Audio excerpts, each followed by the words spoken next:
Hello, you're listening to iFanboy Pick of the Week, episode 972. My name is Connor Kilpatrick, and this is my co-host, Josh Flanagan. Hello, and good luck. Joining us this week in the third chair is Dr. Ryan Haupt. Welcome back, Ryan. Hi, everybody. And if you're watching at home, my camera's dying, so sorry. Welcome to iFanboy 2025. It's our 20th year of doing this show, and our 25th year of doing iFanboy in general, and that means every week for 25 years, one of us has picked the book they like the best from their stack of comics. We call that book the Pick of the Week. We'll talk about that book, other books from the week, Patron Pick, Listener Mail. It's all dying here. It's going to be fun. Here's your spoiler warning. Exercise some caution. This week, Ryan, you had the pick of the week. I did. Pretty strong week of books. There were a couple of things that could have been in the top spot, and it was actually the last book I read, barring one book that I added to my rundown at the very end, which was Phantom Road number 11. So this is the series by Jeff Lemire and Gabriel H. Walta, with colors by Jordi Blair and letters by Steve Wands. And I've been enjoying this series all the way through. Issue 11 is the start of a new arc that is taking us back in time a little bit. So it's been a while, too.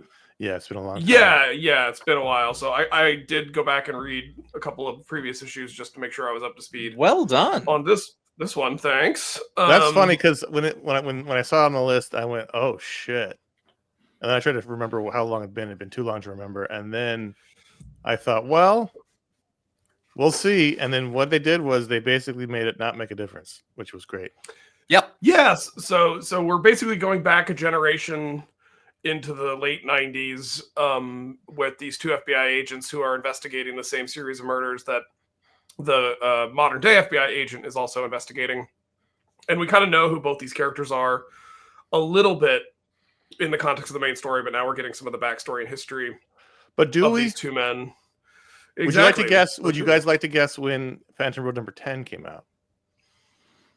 Was it last year? I'm going to say November, December. Ryan, what's your guess? Yeah, I was going to say like September, October. March 27th of 2024. Oh, it's been a year. Oh my God. It's been Are you over kidding a year. me? No. That's a while. Time has no meaning. That wow. And that's why when you just said we know these characters, I was like, I don't. I remember there was the lady and the guy, the truck driver. Shower at one point, and then there was the cop, the local cop, and then his boss didn't want him to work on it. And why do I remember this? Why, out of all the things? Well, but what was great about this issue, the truck driver, I remember it. What was great with this issue, though, and I'll Ryan, when you get back to it in a second, is that this was almost a better first issue than the first issue of Phantom Road was. I thought this was way more compelling, and I've really enjoyed the series, but I thought this was incredibly compelling, and I liked it a lot. This could have very easily been Volume 2, number 1. Yeah, I mean, it definitely had like Twin Peaks, X-Files. I mean, they even referenced the X-Files, so like the X-Files vibes are explicit. You know, it's two FBI agents investigating something that on the surface seems like potentially a normal series of crimes, but has maybe some sort of deeper, darker cosmic meaning to it. And you know, in the Animation Brain Trust text thread, Paul and I have been gushing about Severance, and Severance is over for the season, and so I need that sort of compelling mystery story itch scratched, and I feel like this is kind of doing that in a Twin Peaksy sort of way. Yeah, so I love Gabriel Hernandez Walta's art. Incredible. So I just really enjoy getting to drink in his pages, and it's cool to see him do characters at different periods in their life. Like, he's a good enough artist that I can tell that the characters are younger versions of other characters, and I think that's, like, especially when they're in plain clothes and not superhero outfits, is a real feat. And then they don't really play a factor much in this issue, but just I love the creepiness of that other world that the truck driver and the girl are trapped in, with the weird, like, not quite zombies, but sort of like dried out human husk things. And I'm not a huge gamer. I know we've all had periods of video gaming in our life, but I've been playing this game lately called Pacific Drive, where you're sort of it's sort of like that Annihilation movie with you're stuck in traffic on Route 1. Yeah, right. No, you're up in the Pacific Northwest in like this walled off area where a government did a bunch of experiments, and there are these things called tourists that are like these mannequin like entities. And literally in the game, if you turn your back on them and turn around, they've moved and gotten closer to you, and it's super creepy and well done. And this sort of just gives me that same vibe and essence, and I'm just really enjoying it. And I feel like it's a mystery it's not so completely removed from giving any answers that it's frustrating. And I trust Jeff Lemire as a storyteller enough that I believe there will be some compelling or at least satisfying answers to where this story is going. And so I really enjoyed it this week. And when I put it down, it was the most satisfied I'd felt of finishing a book from my stack. And so I made it the pick. So I want to pick up on a little thing that you said, because I don't know that I had really noticed it, but you said, you can tell the characters apart when the different ages. And actually, as I look through this book, the two characters we spend the most amount of time with are two dudes who look very similar. They both have sort of dark hair and broad noses, and they have these, angular jawbones. And they're both wearing sunglasses, and I can tell the difference of who they are in their faces. Do you know how unusual that is for a comic book artist to be able to draw two adult men with basically the same haircut and color, and like using the it's one's sketchy. slightly scragglier than the other one, but yeah, I know, but they have the same basic shapes. Structure to their faces. Yeah. Like one of them's a little more squat, but whatever, like throughout it is consistent. I know exactly who I'm looking at in both instances. And that's like a little thing that you should never notice. The colorist went they shaded them slightly differently, but it's impressive. They have the same part on their hair. That's not nothing. That's there's actually a page where they talk about the ley lines where they're like next to each other. So you can see they're pretty similar. Were you guys familiar with that concept of ley lines before this book? Sure. Okay. I have heard that. I don't think I could define it, but I think anyone who watches or reads science fiction and watches fantasy knows about ley lines. But it's funny. I just never know how much my history with like being into paranormal stuff as a kid carries over into like general pop knowledge. I mean, you're talking to two pretty deep nerds. It's not like we want to come across these things in 100 different shitty sci-fi and fantasy books that we've had to read over the years. It's just funny because like I definitely remember the things that Josh remembers about the book, and I remember the creatures that there was chasing them, and they'd go into an alternate dimension, but all of that stuff almost feels completely irrelevant to what happened in this particular issue, in which these two FBI agents are investigating these strange murders or disappearances that happen along this one highway. And it turns out this one highway is along a ley line. And it turns out there's something to do with this fast food chain, which is, what is it called? Billy Bear.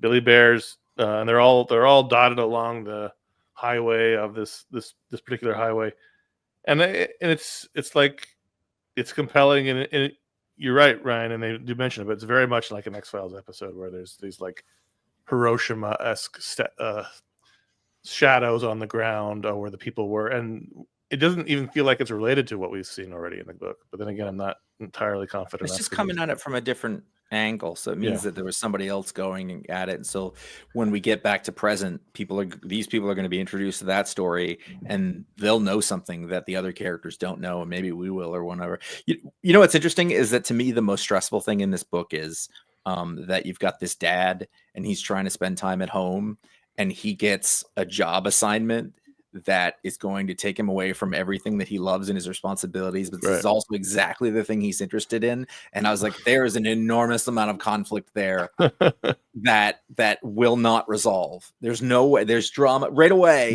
That is an unresolvable conflict. And it applies to many parents throughout the world. Certainly a comic book writer who has to travel to shows and do what that's and his kids think he's a salesman too. They don't know he's an agent. Insurance salesman. And I'm on the road a lot for work with my current job, and I'm fortunately usually only a couple hours away, and there have definitely been times where that's been a stressor on my family life, and I have to remind Julie that like it's not like I'm on an oil rig. I'm not like a roughneck, is gonna die on the job.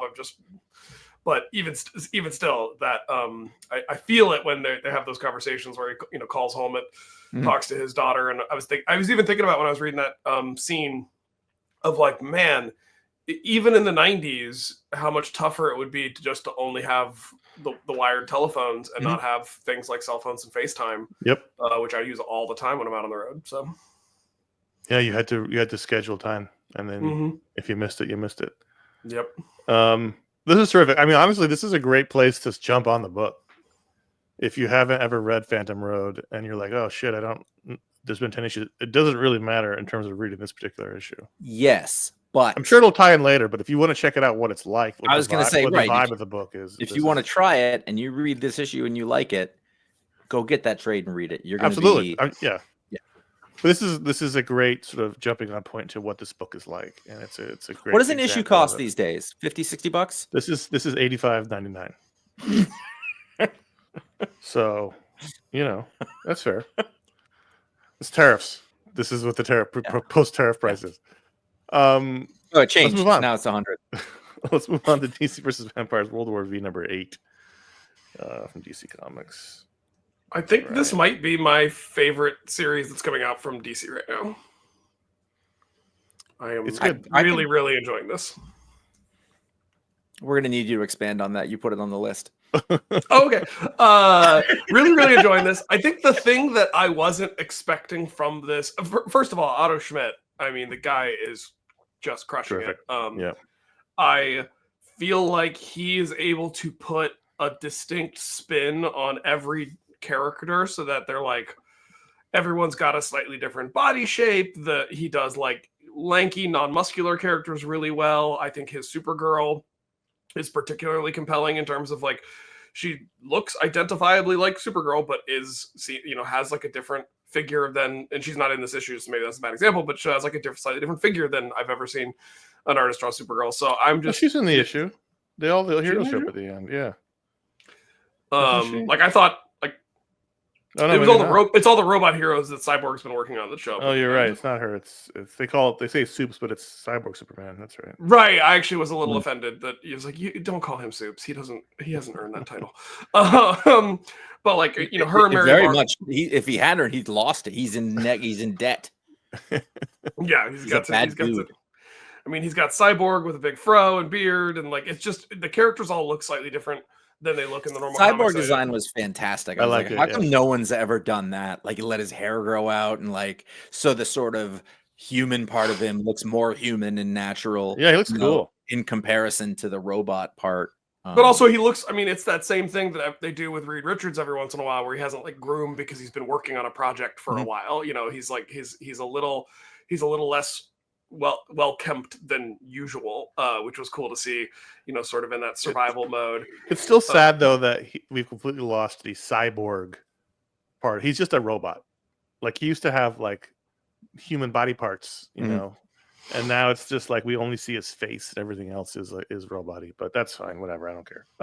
But the thing about this book that I was not anticipating when I started reading the series was that this is basically a fourth world story in a way that I was not expecting at the beginning, and am really enjoying, because I love the New Gods and the fourth world stuff, and it was this is a great depiction and rendition of Darkseid, and he's just a giant monster of a being. And then we know that Scott Free and Barda have been running around, and they've got a daughter, and talking about how like the vampire virus plays with New God physiology, and so they don't quite have the same representation of vampirism that a human has. I'm like, that's really interesting. I always find it when those distinctions really compelling. And then at the end of the issue, Metatron brings in Highfather, and the things are getting escalated here towards the end of the series. By the way, I for some reason I'm like, I'm down with having Metron as a real character in this, like someone who's involved with it. Like, we don't get to see him all that often. That's a fun time. We don't really get to see the New Gods. We just it's true. We tend to see Apocalypse and the Darkseid, but not New Gods. I like, you know what? Someone should ask Matthew Rosenberg if he really wants to squish people's heads, because he really happens a fair bit. Darkseid squishing heads, which He's is just the like whole Kids in the Hall. Which there's a whole not problem, but how big is Darkseid if he's squishing people's heads? With I am 100% cool with the fact that he's Megatron in this instance. I'm fine he's as big as he needs to be. Just show us how big. Like, he kind of fluctuates in how big he is. I'm going to tell you something. In this was one of the, and it makes sense because this is Matthew Rosenberg. I saw Maxine Manchester, and I went, it's a Wildstorm character here, and I like it. I was happy to say, I was like, you know what? Add every cyborg, half robot character you can, and she's there. And I was like, she's a real fun character. I like her a lot. Well, and Ollie's been working with Zealot, who's one of the Wildstorm characters too. So, yeah, this is a more successful version of weaving those characters into the DC universe than we've seen from other attempts, I think. So, I did like the comedic hijinks of the cosmic characters, Phantom Stranger and Spectre and Dr. Fate. Yes, who have I couldn't welcome John Constantine into their midst because he has been killed. I was like, great. I didn't quite understand why McGann morphed into John Jones to fight the. I didn't either. I thought that was a little bit clunky storytelling wise, if I'm being honest. I was very lost in that sequence. I was lost as well. I thought, wait, did John just show up? And it wasn't very clear that she had done it, even though it was an insert shot. It still wasn't clear from that insert shot that that's what had happened. Yeah, no, for sure. But I had a thing to say, but I don't remember what it was. But I think that we would be remiss to not mention the backup story in this one. Yes, that was another reason that this was in contention. Wild, oh my gosh, cat story with spectacular art by Fabio Veras, who drew the best car I've seen in a comic book in a long while. And sure, a lot of times I was like, wait, is that not Batman? Not Batman. And we move along and it's fine. They're supposed to give him bigger cat cheeks, and they sometimes forget that he just looks exactly like Batman. Yeah, he looks just like Batman. The ears are a little. That's Batman. That's they don't give him the proper cat mask, but it doesn't matter. It was a great story. It was completely heartbreaking. Wonderful sort of short story that takes place in this world. Yes, thank you for bringing that up, Josh. I also wanted to make sure we touched on the backup story. The backup stories have been solid more or less throughout, but this was definitely the best of the ones that they've done. And I did also want to mention the art, and to me it was very much reminded me of like a Jorge Fornes who did the Rorschach book, but with the car drawing abilities of a Sean Murphy. So that's a great combination if there ever was one. Yeah, that's a good Batmobile version. They should just use that. It's a really good book. We've been talking about this book a whole hell of a lot, and it continues to be good. I hope, much like Deceased, we get a third volume of this because there's a lot left to do. Although we kind of ended Deceased when we hit the New Gods, because how else do you raise the stakes? Well, this is number 8.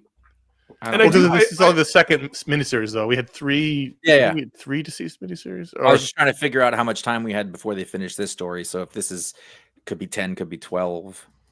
But I just don't know where else you raise the stakes beyond the New Gods. That's what happened with Deceased. We got to the New Gods, and that's where it ended. So, I mean, I don't know where else you go. I did like that Darkseid is offended by the concept of vampirism because they're undead, and so it's not quite his anti-life equation at play, but they're like doing an end run around the anti-life equation, and he finds that personally offensive. And I'm like, yes. He gets really pedantic about anything that messes with his anti-life equation, which as lifelong comic book readers, I still don't understand. A man's got to have a code. Well, wasn't the anti-life equation the reason that the Deceased happened? Like, wasn't that a version of the anti-life equation? The zombieism? Yeah, turn people into zombies. So I just Googled how many issues of DC versus Vampires World War V, and I got 3 different answers. So thanks, Internet. Nice. I got 9, 10, and 12. So, well, we can tell one of them's not right. Actually, 2 of them aren't right. 9 and 10. No. Not this is 9 8. Can't be right. Oh, this is 8. I'm sorry. Yeah, I was thinking it was 10, but that's fine. 9, 10, or 12. So we'll see. It's like we'll 9. They're not wrapping this up in one. I could ask. You know what? Let me. Why don't you text him? We'll take a break. We'll be right back right after this. Let's talk about the Amazing Spider-Man 965, or there's a giant 1 on the cover. Joe Kelly stays. Pepe Larraz comes in. There's 2 stories here, plus a post-credits scene in case Josh missed that one. I liked it. I liked it too. This was fun. This was a good resetting of the, different resetting of the pieces on the table, and I thought Pepe Larraz draws a very adorable Peter Parker. Like, he's got a very endearing look and smile, and cuteness to him, and excellent fight scene with Rhino, just really well rendered there. And then I thought, how big is Rhino supposed to be? Good question. I know I just asked this about Darkseid, but like, he's a regular dude in a Rhino suit, but they draw him to be like 18 I feet figure I tall. always put him like Juggernaut size. But his face shouldn't be bigger than human size, and when he shows up, he's like he's bigger than Spider-Man's whole body. These are cartoons. Speaking of Rhino, Stephen E from Red Deer emailed us, and he is correct that the Rhino lives in Seinfeld's apartment, because that is exactly Seinfeld's apartment. Going back on page stop doing that. Stop scrolling. Page 18. If you look on page 18, that is 100%. Oh yeah. Ding, ding, ding, ding. But I liked the whole sequence where Peter's trying to get a job, but he can't for various Spider-Man reasons. That was also very stressful. Because I was super like, stressful. It's Peter. I mean, I like what you're trying, but it's not going to work. If you can't even make it through the interview, even if you get it, you're going to be fired in a week. And I thought the gag with the bruise across his face when he got hit with the manhole cover was quite funny. That was good. I also think that the bit where how he got that job was some kid that he knew in junior high and he'd done a prank, and I was like, that's wacky. But that's also how you get a job, right? Somebody you know helps you out. Yeah, I guess it was really quite wacky. It works. And then the stuff with Aunt May was really good. The strange date that his buddy had was a little bit too, like maybe a notch too much. Mm-hmm. But that scene was still interesting, and I thought the fact that Peter and Shay are not really together was interesting. They're sort of open. He's on probation. Yeah, very, very flirty. I don't feel one way or another about Shay. She doesn't really do anything for me, but I don't hate her, so I'm fine with. But I was going to ask, how do you guys feel about Hobgoblin? Where are you on Hobgoblin as a spider villain? I recognize that there was Hobgoblin in this. That person is not a person. He's one of the many Hobgoblins, right? And no, like the thing is, here's what I know about Hobgoblin. I haven't really actually read a ton of it, and I don't understand it at all. It's a great design and it looks cool. Yeah, there was a miniseries Spider-Man like Gold or something last year, and he was one of the many Hobgoblins in that miniseries. To me, that does look like the original. I need a crisis though. Need a Hobgoblin crisis. Cut that down. Roderick 0 hour for Kingsley, Hobgoblins. I think is this version of the Hobgoblin. Yeah, Kingsley Tower. They said that. Wasn't Ben Reilly or like one of his stories? There's been many Hobgoblins. Yeah. Well, there was that one arc where Hobgoblin was literally like renting out villain identities for hire. If you needed like a suit with some powers, you could rent it from him, Roderick Kingsley, and he would give you that identity to go. So the original Hobgoblin we all know was Ned Leeds. Yes. And then it was Roderick Kingsley. Lefty Donovan. I bet he was fun. That sounds like an abusive Irish stereotype. I was gonna say it sounds like it could be my Marvel bullpen name. Jason McIndale, Robin Bourne, Harry Osborn was briefly too long. What I remember is hold on. Okay. Hold on, I'm getting to a good one. Daniel Kingsley, Roderick's son, and then Bill Urich, who is somehow related to Ben Urich. He's a nephew of Ben Urich. So there's a lot of Hobgoblins. I looked it up, Connor. Oleski Sistovic, the Rhino, is supposed to be 6'5" and weigh 710 pounds. Well, in the suit, sure. In the suit makes sense, but anyway, it doesn't matter. In the Ben Reilly storyline, Betty Brant was in it, but she's Betty Leeds. She's married to Ned.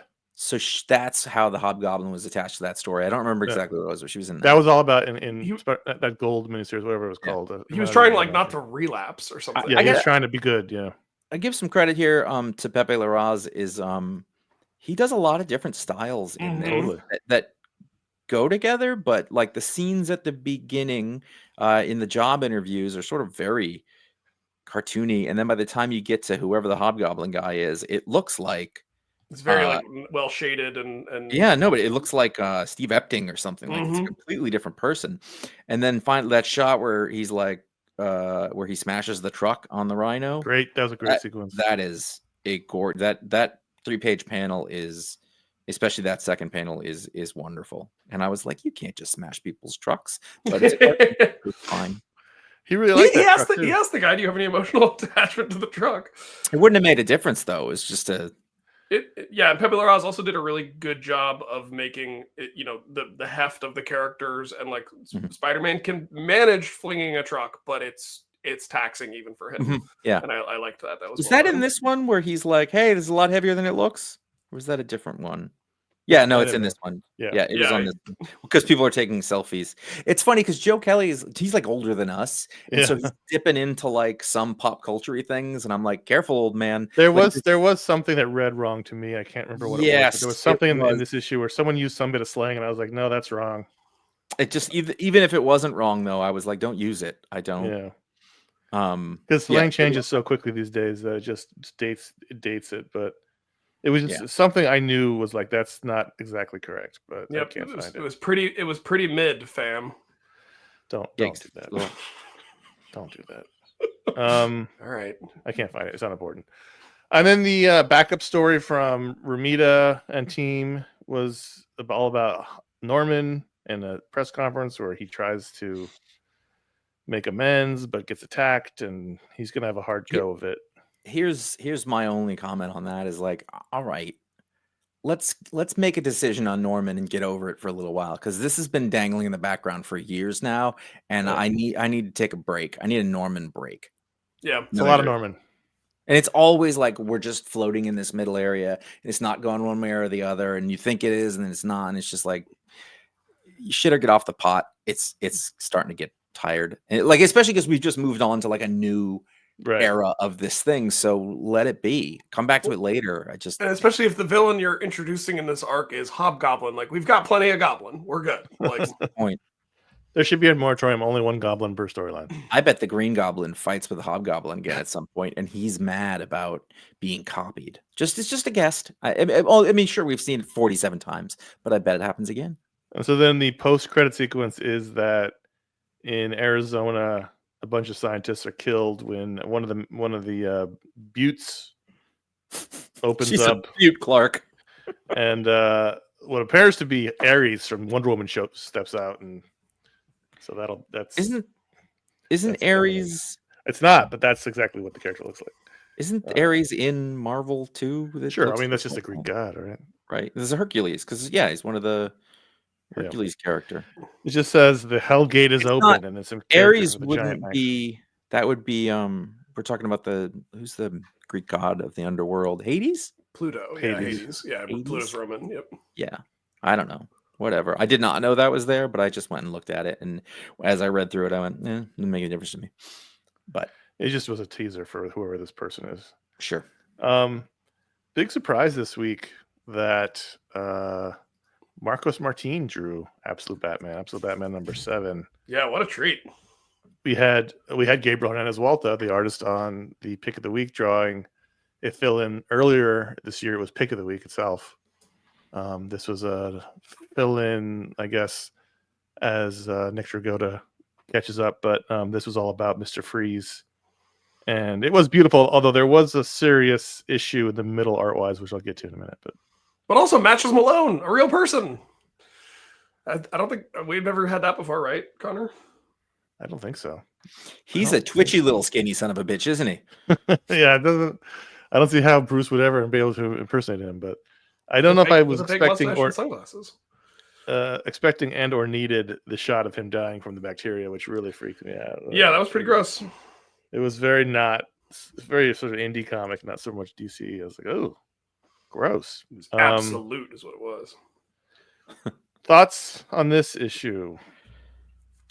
I mean, obviously, I just drank in the art the entire time. I thought the scene with Victor Freeze Jr. and all of his like frozen menagerie in his creepy office was really well done. I think I'm a bigger Mr. Freeze fan than either of you are. He is one of my favorite Bat villains. Yeah. Okay. So I enjoyed this quite a bit. I'm agnostic. Like I don't not like him or not like him. It's fine, whatever the story is. I think that if I had I feel like I'm going to be negative this week more than usual, but here we are. We live in a hellscape. I feel a little like I want to have a little more forward momentum or clarity on what the overall plot here is. I don't fully understand who the big bad was in the first part, who was holding Gotham, for ransom, and It was then Black everybody- Mask. Black wasn't it? Mask, Yeah. I know, but so I just want to. I feel like I've lost track of what the forward momentum of this thing is, and it seems this is just another individual story, which isn't necessarily a problem. But I don't know. I kind of feel like it's 7 issues. I kind of want to know what we're working at a little more, but it might be a me problem. I think it's establishing. It's an establishing story at the moment. We're establishing Gotham. We're establishing the characters. We're establishing Arkham Asylum in this one, which is some sort of like creepy military prison. I didn't love this issue. I liked it, but I didn't love it. Yeah. And I liked looking at it, but I do feel, I think it's not exactly the same as you, Josh, but somewhat similar in that. I don't know. There was, this is the first issue, so I don't know. It could go in a lot of places, but there was a lot more forward momentum and excitement in the first arc. This arc was less exciting.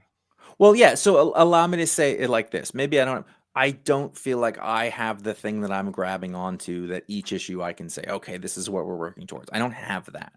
I have a bunch of relationships with people that I kind of would like to know more about. I would like to know Alfred's deal, but I don't. Is it just Batman coming up? Well, it's kind of like what all of the books are. Yeah, I know, but I personally all the absolute books are kind of like that. Yeah, I personally am not as compelled by this idea that like Batman was buddies and plays poker with his rogues gallery from growing up. To me, that's just like that hasn't quite clicked as a concept. That's a stretch. Yeah, that's tough. It's sort of like when I was on the show last time, Josh, and we talked about how like I guess Joe Chill still lives in Gotham and Batman drops in on him from time to time. Like, no, like I don't think that's a good idea for the character. No. Yeah, and I think if I'm going to be honest, I think that my order of which of the main 3 absolutes is shifting around, and I would have said this was higher, but this would be in 3rd. Right now I'm at like Superman and Wonder Woman very neck and neck, and Batman being the 3rd one. Kind of where I am. Well, I mean, I think they Superman's all really sucked me in the past couple. I think they're all establishing. Superman's certainly doing that. Wonder Woman is kind of doing that. We don't have a sense of where it's going. I mean, but I don't know that they're all leading a place. We always talk about how we miss comics that weren't always leading a place. That more soap operatic. And that's fine. I just mean like in sort of like capturing my imagination of like, all right, I'm learning more about this. I don't know what I learned about Batman here. I learned about this Mr. Freeze thing. I feel a little in the dark about who this Bruce Wayne is. Because he has, these friends, and like I don't quite know what to make of it. Yeah, I didn't love this version of Mr. Freeze, sort of a monster, almost like like an X-Files villain, honestly, where he couldn't like slide through the, like he's just like this weird like snake person, and I didn't really like that as much. But it is creepy. It was a creepy image. I'm compelled by it in terms of how that goes. Like Monk's The Scream. Like it's definitely got that. It certainly seems to remove any sympathy, because the one thing that was always fun about Mr. Freeze is that he has a certain amount of sympathy to the character. It makes him a tragic figure. And if he's just a monster, then there's no sympathy towards him whatsoever. I like that in his office, he's decided that it would be a good idea to always have a dramatic way to reveal his not quite dead frozen parents on the wall. There's a button. He's like, I'm going to get them with. I get them with this every time. And then we're looking at that. I'm going to be the monster. It's going to be great. Wearing underwear for some reason in the ice. There's a scene in the middle where they're talking. The whole time is about this is snowstorm coming. Clearly, it's Mr. Freeze doing it. And so, like the scene with his friends and the flashback, they're in a snowstorm. By the way, good taste. Someone went to see Breathless, which is a great film. But then there's a 2-page spread of him sailing through the city, and he's talking about how it had been a giant snowstorm, but had just stopped. But there's no snow anywhere. There's no snow on the buildings. There's no snow on the vehicles. There's no snow on the ground anywhere. And then it starts up again. But like he's running around, he's fighting people. There's nothing on the ground. He's just talking about how it was a giant snowstorm that was. He's under the bridge.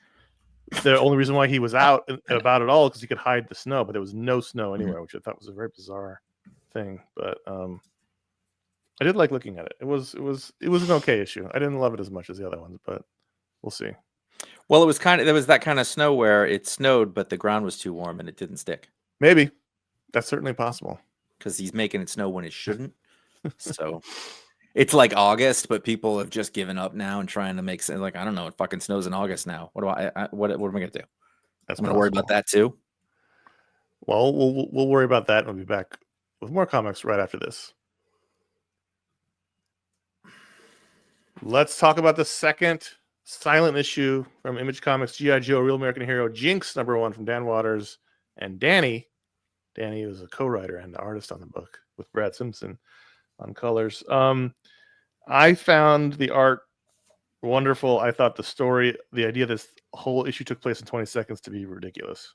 Same. There's just no way. I thought it was a great concept and idea, and it looked really cool. But frankly, there wasn't enough time to get us any, like, every time you're like, so 20 seconds have passed, you did all this. A, that doesn't kind of make sense, and B, like, it didn't quite work. I think it was a good experiment, didn't work. It took me way more than 20 seconds to read it. And I didn't have to do any of the fighting or jumping or running, and it's just like, yeah. Can you get from like the ground floor of a building, fight through a bunch of people, and get up to the roof in 20 seconds? You got to be a hell of I mean, even a high-end ninja.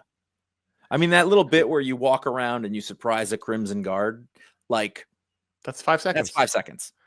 I'm looking when she goes into the roof and opens the roof door and looks around. That's a good 3 seconds. That's 10% of your entire time. For some reason, it didn't bother me. I don't know. I noticed what they were doing early in the issue, but then I was just so absorbed in the art. Make it 2 minutes. I mean, but the problem is, it's the framework, and there's time everywhere, and so it's just like I keep getting pulled out of the story because I keep going, there's no way this fight takes place in 1 second.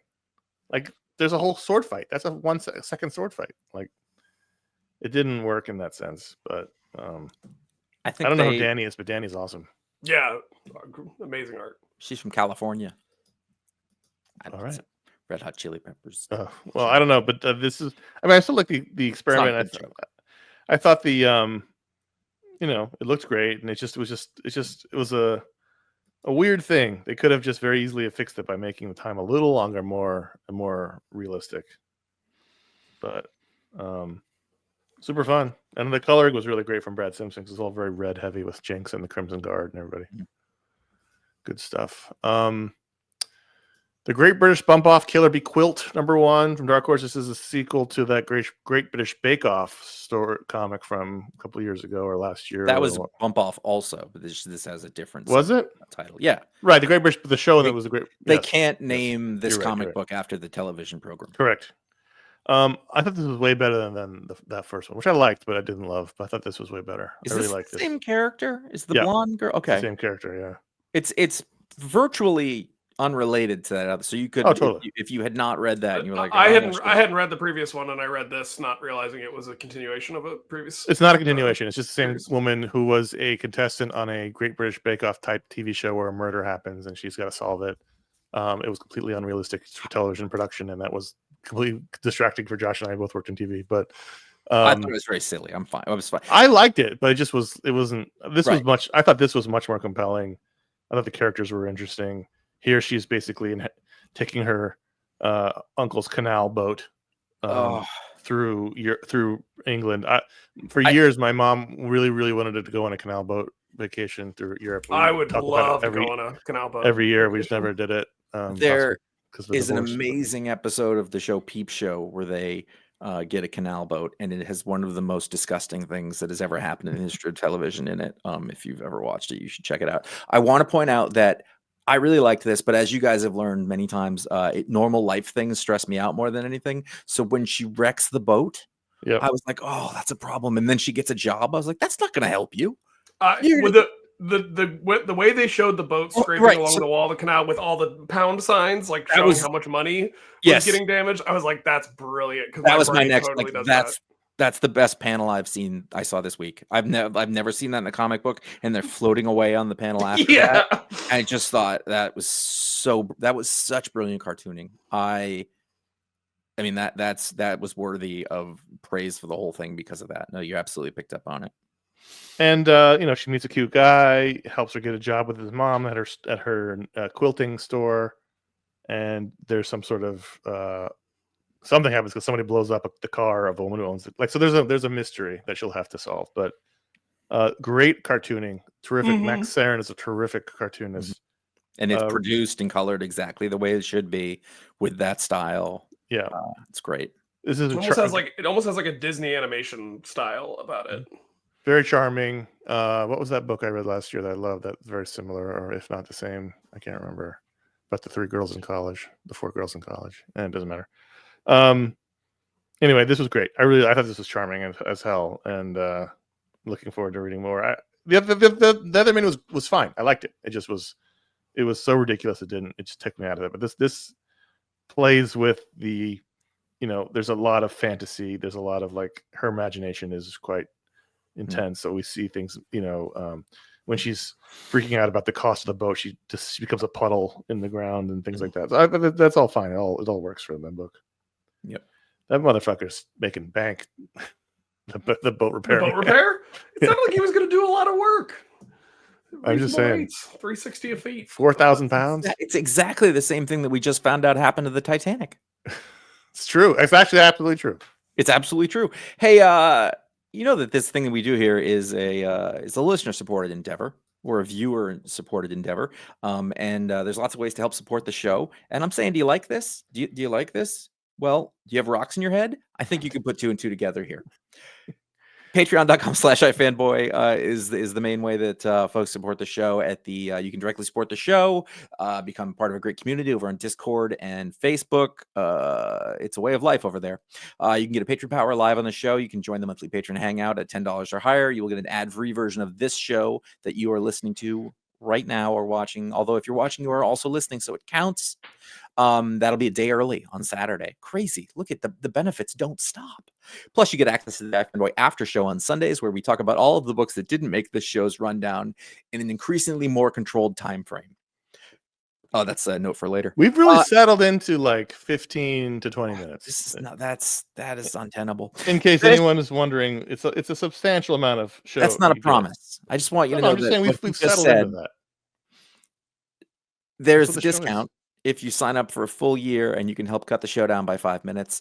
And you can now send or receive gift memberships. It's happening. I made fun of it, and it's happening. Go to patreon.com/ifanboy/gift for more on that. ifanboy.threadless.com is our merch store, where we have 22 designs on t-shirts and more. We just added our 2 Celebrate iFanboy 2025 with 2 different logos. You got your circle, and then you got your zooming out your 3D title. Those are not the titles on there, but that's what I've called them. ifanboy.com/support is a PayPal link directly on there, which is just here's some money for the tip jar. We like what you do. ifanboy.com/Amazon has a general shopping link in there. We will link that on the website. It's an affiliate link, doesn't cost you anything. If you're going to go shopping for stuff, go through there. We really appreciate it. Bookshop.org is a local bookstore aggregator that we have partnered with to order books from local bookstores, which are incredibly important businesses to our lives and cultures. Don't let somebody tell you that's not the case, because it is. You're going to find those links where they're appropriate on the site. Let's move along with the show. The Ultimates 11 did his camp. Juan Frigeri, Loki, the second book with Loki in it this week. And we also had 2 books with Kilgore this week. Yeah, that was weird. That's much more rare. Much stranger than 2 Loki books. Yes. I like an experiment. I didn't think this one was successful. I really didn't like this. I hated this. Oh, I was 3 pages in, and I was like, oh no, those are stanzas. Yeah. They rhyme. And I go, oh, the whole thing's going to be like this. And it's like do your experiment. This is not a story anymore. This is you doing a little stunt every page. And I crawled through it. Like I was trying not to skim and do my things, but I was so not into it at all. Looked great, I guess. Who cares? Don't do this. Yeah, there's a bunch of splash pages with poetry. I like poetry, and I like experiments. It just if they work, great. But this one I thought was really dull. I didn't think the poetry was that great. Nope. It's an illustrated storybook. It's not a comic book. I disagree with that. Comics just words and pictures, which is what this has. But there was no sequential art. It doesn't matter. It doesn't have to be it just has to be words and pictures. But it just wasn't very compelling. That's all. That was the main problem. Was there wasn't really anything going on here that was all that interesting. The biggest thought I had was from the cover, which was I missed that Loki with the green and yellow costume and the giant horns, and I really wish he would come back to the Marvel Universe as opposed to the Brooklyn DJ version that we've got in the regular Marvel Universe, who I'm kind of sick of and over that one. I've been over Loki for a while. Just like the story's kind of always the same.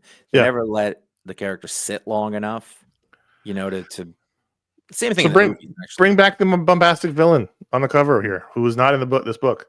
Mm-hmm. I don't know why he's in the cover. One of the book is fat and lazy, and this is not that one on the cover. It's very bizarre. So I put this one in the script to just remember that I hated this. I was really angry about it because I've been enjoying it. I was like, this is not what I want to read. I don't know who this is for. Whatever. But I'm gonna flip that around the other way and say Action Comics 1085. Just in general, I am so happy with the state of Superman right now, in that I've just got a regular, steady, frequent stream of Superman comics that are fun. And I don't judge them all that much anymore. But what we have here is a sort of timeless story. It says it takes place before whenever the event all of these Action Comics, Superman, all superstars are out of continuity. It's just sort of timeless. Right. And so G. Willow Wilson came in here with Gavin Guidry and did what basically was a Silver Age Superman story. Yeah. And after I sort of sorted that out in my head, I was like, this is fantastic. You got like a version of Clark that's more like the original movie Clark. He looks like Christopher Reeve, which I love. Well, the art the art on this was fantastic. I really, really enjoyed Gavin Guidry's art. I don't know who Gavin Guidry is, but Gavin Guidry's awesome. Also, Trish what's the deal with the white Mulvihill. Suit? Yeah, I didn't love the white suit, but whatever. Trish Mulvihill. It's funny because I don't think I've ever said her name out loud before, and all it does is make me think of Seinfeld. And Mulvihill. That I'll just admit that when that happened, when I was like 12 or over, I didn't get the joke, but I laughed because everyone else was laughing. But I didn't get why Mulva was funny, and I also didn't understand what Dolores was referencing. But that's because I was very young and didn't understand. But I'll admit to it now. But everyone else was laughing, so I laughed along with them. Was there a point about the colors?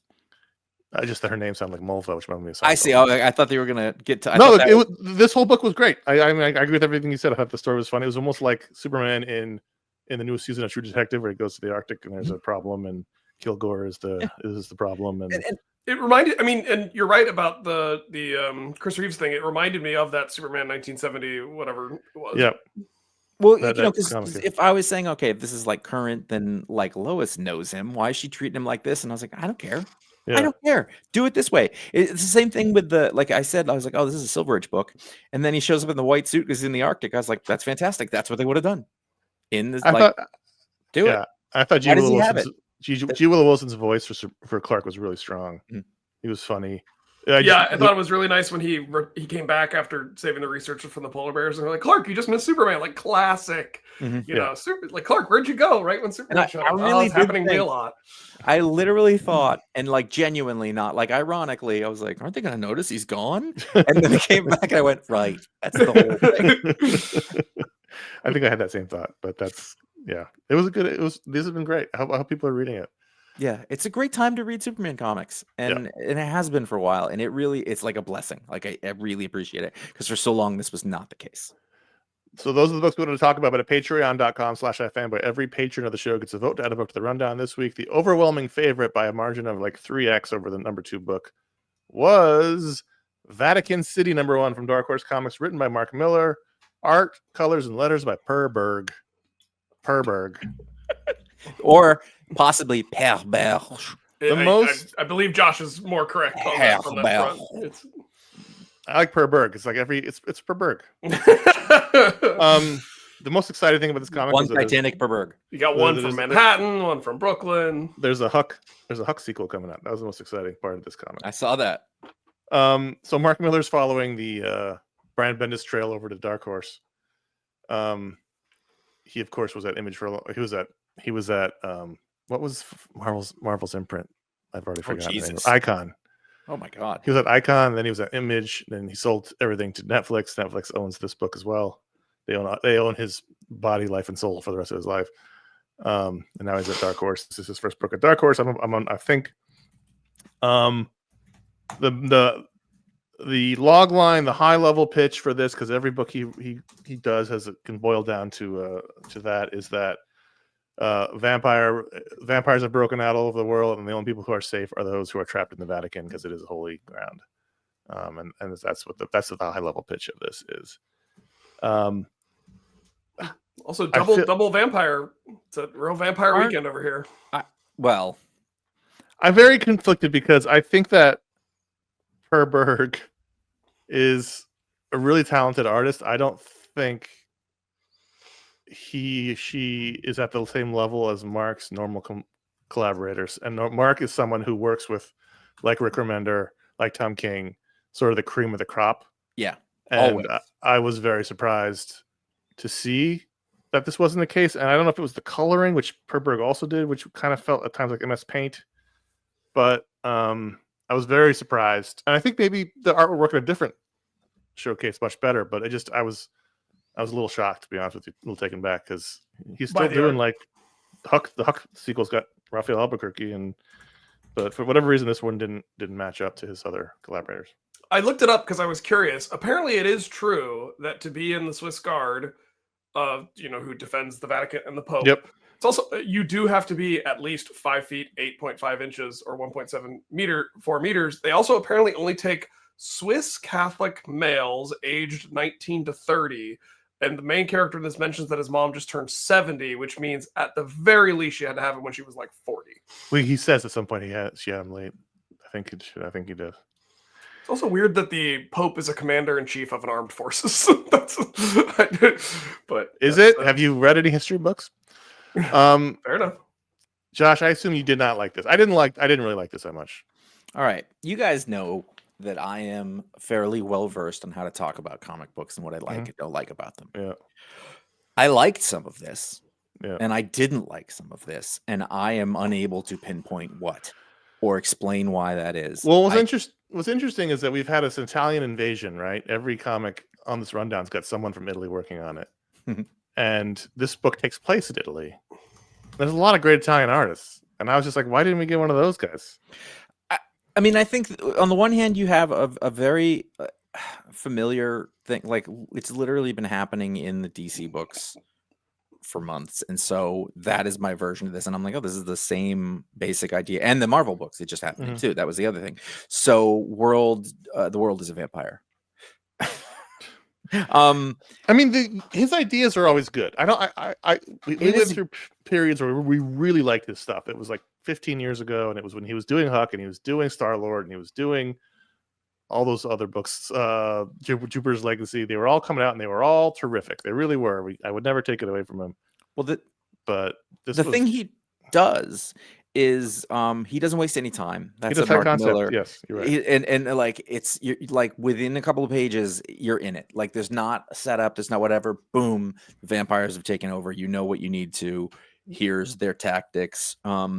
Didn't I thought I saw that this was a 3-issue limited series, which is like that sounds about right. That's usually what he does. Is he does these really short. I remember reading the last one I read was 3 issues. It was like what if James Bond was like dying of cancer and decided to set the world right. That was really good, but it was only 3 issues and felt like it was just an outline. I think that's what he's been doing these days. I'll tell you what this art needs. The composition is good. The design work is good. The finishing is crap. It's the coloring and sort of inking of it. It doesn't look finished. It looks like the layer you put on before you finish it. It looks like I don't even know how to explain what flatting is, but it just feels like if somebody took another pass at it. Like I think the storytelling, well, actually some of those weird storytelling when the panels get all crooked and weird and the letters don't follow exactly the lines. It worked. They didn't lose me, but I had to think about it a couple times. There's also like all the panels get. There's the series of novels I read a couple of years ago called The Passage, which is also a vampire apocalypse story, and it's a novel, so it's a fundamentally different form of storytelling than a graphic novel. But I thought it did a much better job of creating a compelling narrative of just like the sort of what we all experience with the pandemic, right? Where it's like when you actually start thinking about the exponential growth that would occur if there was a real vampire threat and how quickly that would spread throughout the world, like the world's fucked instantly if that happens. And that's what happens here. That's what happens here. Yeah, and he understands that. Yeah. What this is a 90-minute movie.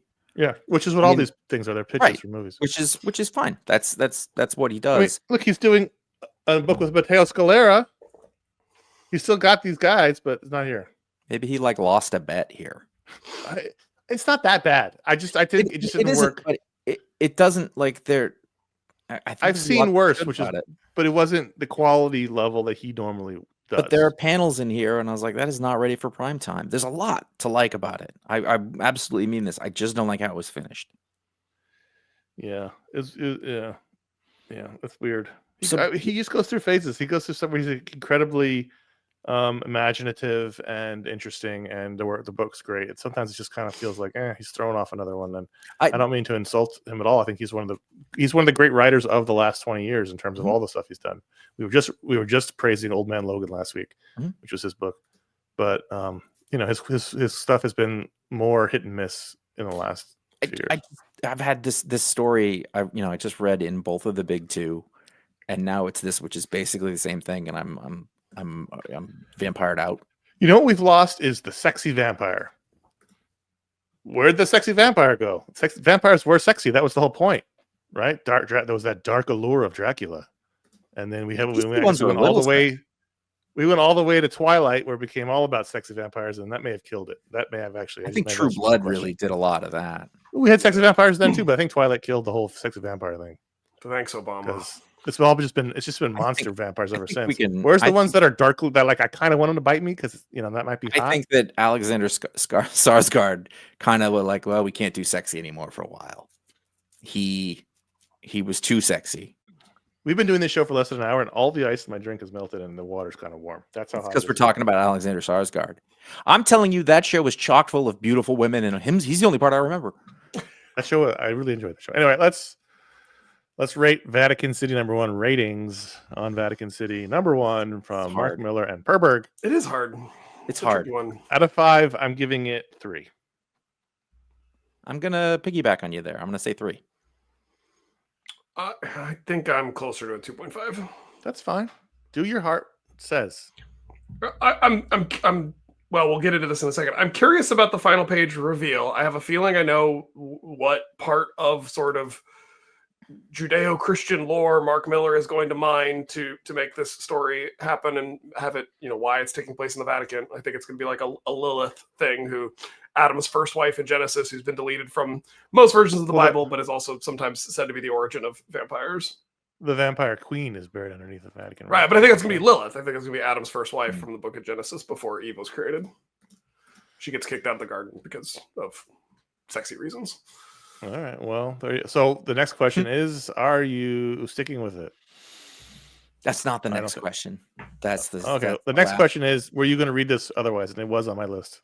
Yeah, I was compelled. I wasn't. By the concept. I wasn't, because I, without even looking, decided that it was just a continuation of one of those other series that he's been doing through there that I didn't know. So I just thought it was that. I thought it was one of the or Nemesis. I wanted to see what the deal. He's now a Dark Horse.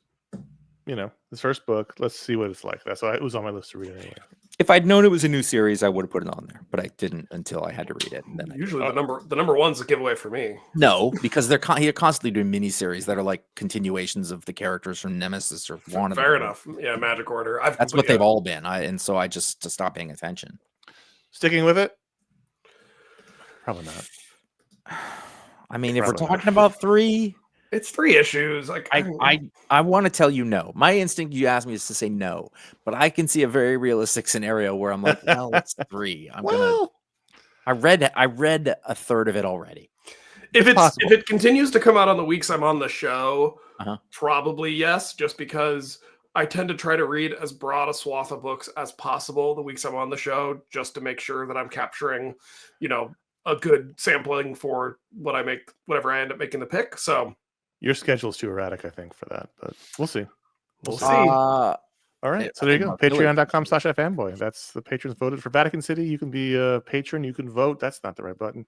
You can vote and add a book to the rundown just by being a patron at any level. But if you're a patron at the $5 or higher level, you get a superpower live on the show. It's called the Patron Power. This week's patron is Jack Kear.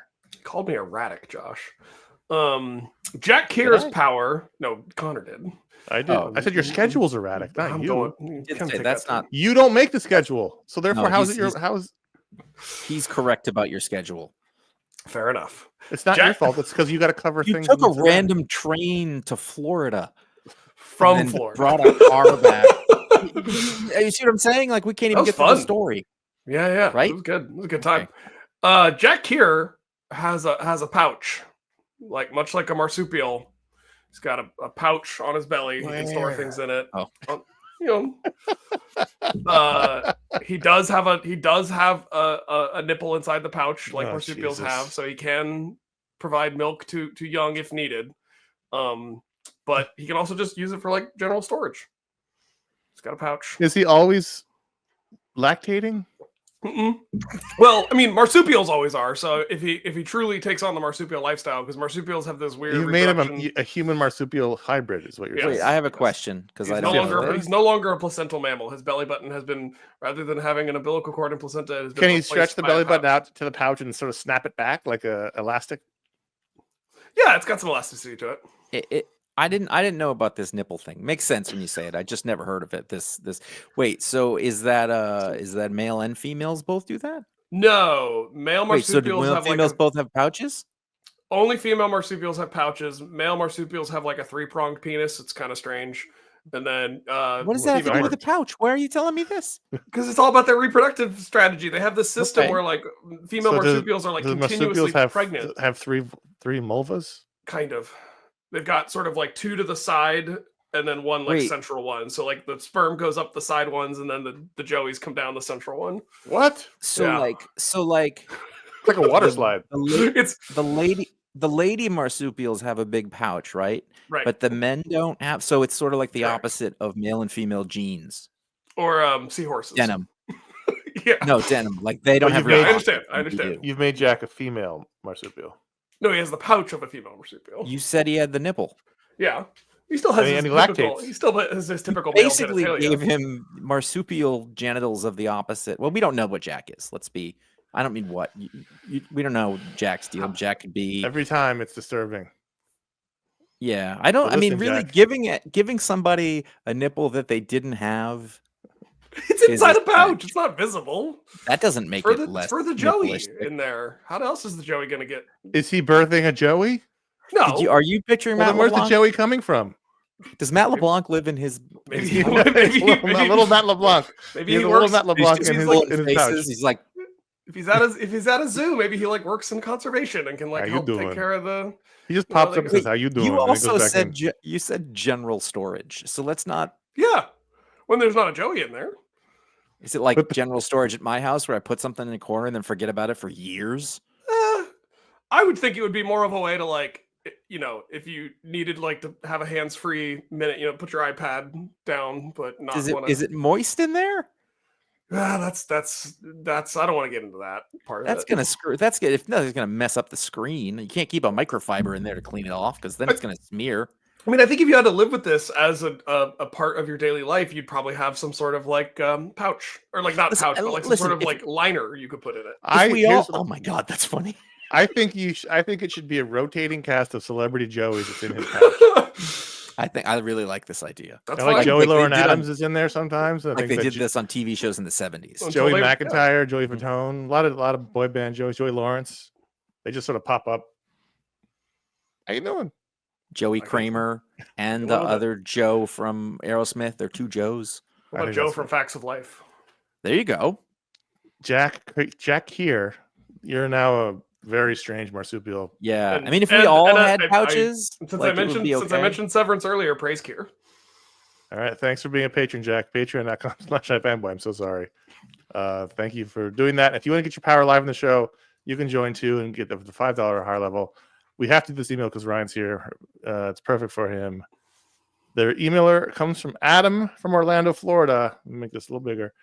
In a past show, Redwing was mentioned, which caused me to look him up on the Marvel Wiki. I was surprised to see that Redwing, the actual animal falcon from the 616 universe, has a fighting skills ranking of 4.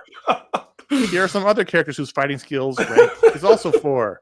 Sam Wilson, Namor, Ben Grimm, Scott Summers, Peter Parker, Doctor Doom, Thanos, the Hulk, Kang. If Redwing is a 4, what is a regular Falcon's fighting skill? Do you think you could take a regular Falcon in a fight? I've been thinking about these 2 questions for 2 weeks. Adam from Orlando, Florida. Now, so this would lead me to believe that the 4 is in fact is a curve. Because if it's a straight 4 across the board, like it has to be in relation to, it's a skill. It's not their ability to fight; it's their fighting skill. So in terms of Falcon combat, he's a 4. Falcon-based combat, I guess, or given equal strength and situations, could fight as well as Hulk. But I feel like for most of the characters on this list, 4 seems low. Well, I mean, if we're talking about fighting skills, so like say that Iron Fist or Shang-Chi right? is a 10, it would make sense. Like the Hulk isn't super skilled, doesn't have to be. Right. There's not a lot of skill. Hulk just smashes. Right. I think the Hulk's probably too high.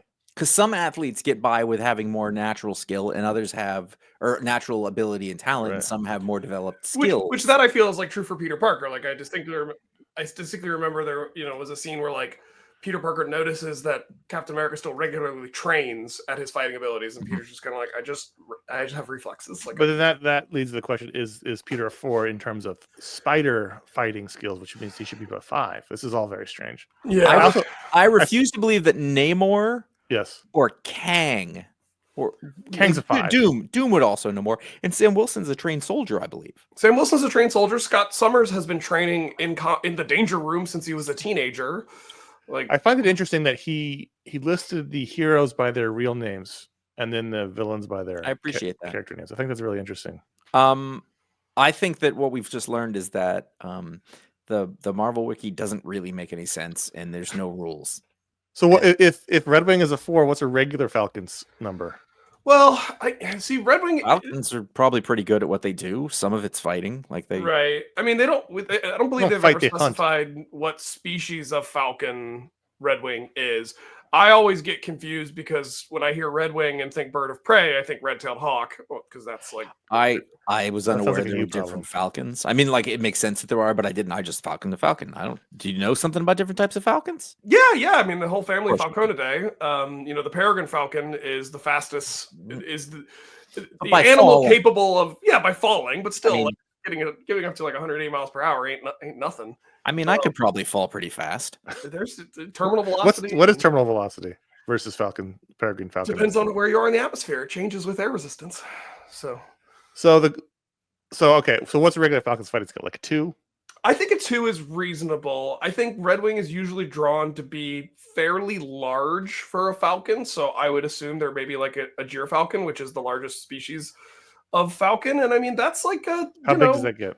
Don't falcons have some sort of like? Because falcons are usually small, right? Because they land. Yeah, they're normally some weird dude's arm. They're the smallest of the main groups of birds of prey, which include like hawks, eagles, vultures, owls. Like if we're talking condors, those motherfuckers get big, but falcons are but condor's just a big vulture, and that's not going to have a lot of fighting skill because they're scavengers. And like their limitations come from the fact that their speed comes from momentum, from being up high and then diving, and from being just incredibly aerodynamic. I mean, like the difference between it's a bird.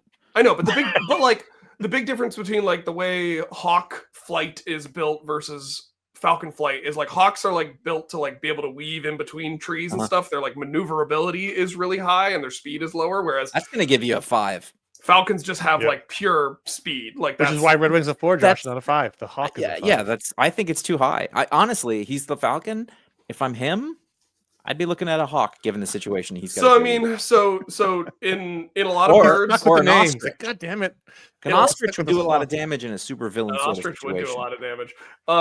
Or a cassowary. Cassowary is like the most dangerous bird out there. They could eviscerate you with a claw straight. So the question is, did any of us take a falcon in a fight?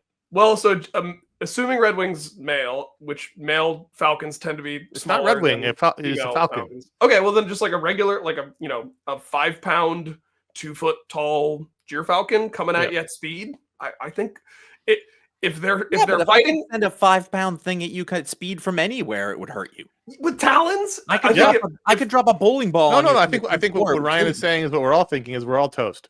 I think if they can get if in their first strike they can get your eyes and your eyes are out of the picture, I think the bird is gonna continue to win that altercation. I think the thing here that's interesting is that everything we say is meaningless here. Why? This is all because it is all speculation without any grounded. The 4 thing is without basis in anything. Well, we've moved beyond the 4 thing, but now to real falcon fighting. I mean, in addition to my PhD level training, I also read every single Animorphs book. So I've thought a lot about morphing into animals for their various fighting abilities. And one of the main Animorphs was Tobias, who got stuck in his Redwing Hawk form. He was known as a Nothlet. You thought Power Rangers was bad. I'll go down the Animorphs corner and oh man, I don't know if you look at the time. Oh, look at the time on that. So and their battle against the Yerks. Oh, I think I'm breaking up. Oh, when the Falcon goes back up to like get high enough for speed, that's when I'm running screaming into a bunker of some sort. That's when the Hulk throws a building at him. We're no longer talking about the Hulk. We're talking about us versus Falcon. I know, but not Falcon Sam Wilson like a Falcon. I think that's what I meant. I think a Falcon could fight with the Falcon, and the thing goes up there, and he just throws a city block at him. I think he could dodge. It's really big. He hits him. He hits it at speed. He just I think we're all in agreement. Redwing's 4 is way too high, and some of the others are way too low. Yes, I think somebody needs to go through here and like we need an effort to. Where is the? But I mean, Redwing does have a telepathic. Redwing does have a telepathic link to Sam Wilson, so True. like they're. Like, it is some of his fighting ability because he's getting told how to engage with Sam Wilson's military mind and training. I don't think that the body movements, because that's what fighting is, large. Let's say for this, it's a physical body movement. There's so little in common. It's not about like shifting your weight and checking your balance and going for, like maybe he knows how to hit somebody in the liver, but I think when you're a talon-based fighter, it's just you just got to go for the eyes. It's always got to be the first move. Well, it's not going to help against the Hulk. What about the throat? Or Doom? Or I think Scott Summers. I think it's not going to work for Scott Summers. He's going to roast that bird instantly. Oh, he takes off the visor. That's a good point. I think you need like a raking, there's a raking motion across the eyes that you can't get with the side slash on the throat. I just think that maybe not you, but Josh and I walking in the forest, minding our own business, and a falcon comes out of the fucking blue and comes out of his talons. We're toast. Oh yeah, I mean a lot of like Actually, we're safer in the forest than like a field. I'm just saying anywhere where we're just not paying attention to the air where the falcon might be coming. Oh yeah, a lot of like cryptid mythology is most likely explained by like people bumped into an owl they weren't ready for, and it scares the fuck out of you because owls at night when you're not used to seeing them in the woods are really scary. We have in our yard. I went outside and like I looked over and there was just like a big ass owl just standing in the middle of my front yard, and I was like, oh my God, this is amazing. And I slowly turned around to like go inside. I was like, Lindsay, come out here and look at this owl. It was the best. I have a picture of him. Like Mothman is probably just people misidentifying a barred owl and or sandhill cranes. Well, there you go, Adam from Orlando, Florida. You got your money's worth. Yeah. That was a great question. I had a lot of fun with that. We want to hear from you. Thanks for writing in, Adam. You can also write it for our Media Explode show by putting Media Explode in the subject line. Thank you very much for doing so. Let's do some quick plugs and get out of here. This week's bonus show coming up in just a few days is our Media Explode review of The Pit. The first season ended this week, and so we're going to review the whole first season, and we might have a special guest. And then also, the 2 days later is our Patron Hangout for April 19th, Saturday, 6 o'clock Western, 9 o'clock Eastern is our monthly Patron Hangout where we spend an hour just talking nonsense. We had a first-time patron viewer last week be very confused as to why we weren't talking about comics. It's nonsense. It's not always comic-based. It's very often not comic-based. I don't even remember what we talked about, quite honestly. I literally don't. It's whatever's on our mind at the moment. Sometimes it's comics, but not usually. And then sometime later this month, and then probably the last week of April will be Josh's next Talksload interview. It's going to be him and the Falcon. I think you should interview a Falcon or a Falcon. What I'm gonna do is I'm gonna find everybody who's ever written a Sam Wilson book and just quiz them on that. So let's say, all right, just randomly that every character in Marvel has a rating, and they have a fighting scene. Yeah, sure, okay. So what is Redwings?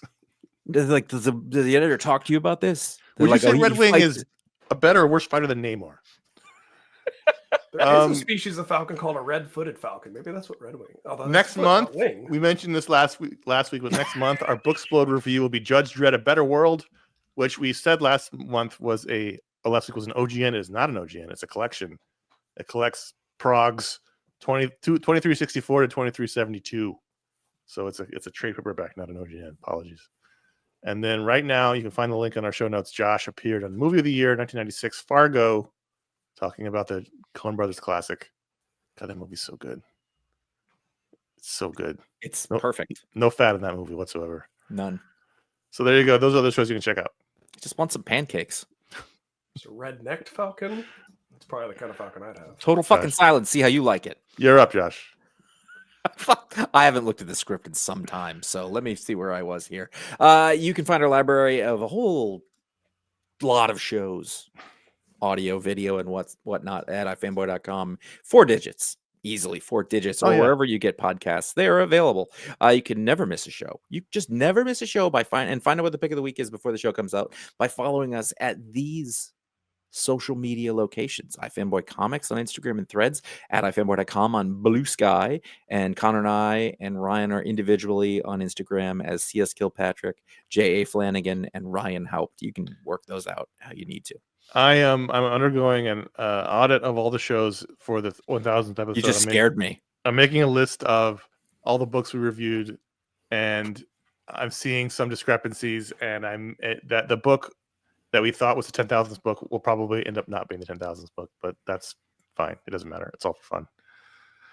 Where are we? Please consider writing us a review or leaving a star rating on Apple Podcasts, Spotify, wherever you get your podcasts. If you're listening on Pocket Casts, you need to be subscribed and listen to a few episodes before you can do so. I just made the script go, whoa, too big. I can't read it. Oh, that's fun.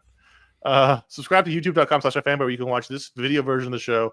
The script is taking up the entire screen. I don't even know what's happening anymore. As well as our special edition shows. You can find everything but the Talksplodes over on our YouTube page. We are 75 away from hitting 5,000 subscribers, so please consider subscribing over there. You can find not only this show, but all of our shows from 2007 to 2012 when we were doing a weekly and for a while daily video show before YouTube even really was a thing. 5 years too early, the iFanboy story. And finally, join us in the iFanboy After Show exclusively on Patreon, where we will share our thoughts on all the other books we read this week that didn't make the rundown. That's at patreon.com/ifanboy for everyone at the $10 a month tier and up. Man, muscle memory is a bitch. Thanks for listening. I'm Connor. I'm so sweaty. I'm so sweaty. I'm my Ryan. camera's melting. I'm Ryan, and I just looked it up. Adrian Toomes, the Vulture, fighting skill of 2. That makes sense to me. He's not a super good fighter. He just has the wings and he steals stuff. He's buff though. We can't start this again. I'm Josh. Let's stop.